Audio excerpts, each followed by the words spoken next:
ကိလေသာယန္တုဆိုတာအတွင်းယန္တုပဲအဲ့တော့အတွင်းယန္တုတွေကဘယ်သူတုံးဆိုရင်ရာဂတဲ့ဒေါသတဲ့မောဟတဲ့မာမာနာတဲ့အိတ်တာတဲ့မစ္စရိယဒါတွေကအတွင်းယန္တုတွေပဲ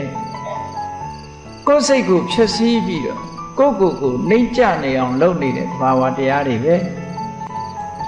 ရာဂဖြစ်ပြီဆိုရင်ဒုတိယကနှိမ့်ချသွားတာပဲ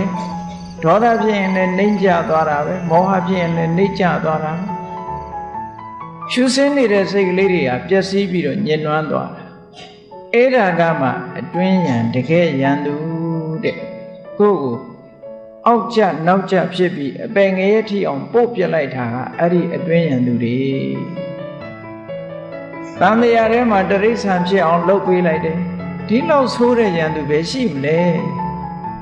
ယန္တုဆိုတာကိုယ့်ရဲ့အကျိုးစီးပွားကိုမလိုလားဘူးလေရာဂကနေပြိတ္တာဖြစ်အောင်ပို့ပေးလိုက်တယ်ဒေါသကနေငရဲရောက်အောင်ပို့ပလိုက်တယ်မောဟကနေတိရစ္ဆာန်ဖြစ်အောင်ပို့ပလိုက်တယ်ဟောတိရစ္ဆာန်ဘဝမှာခံလေရောငရဲဘဝမှာခံလေရောပြိတ္တာဘဝမှာငငပြက်ပြက်နဲ့နေလေရောဆိုဘယ်သူကပို့တာတော့အပြင်ကယန္တုလားအတွင်းကယန္တုလားအေး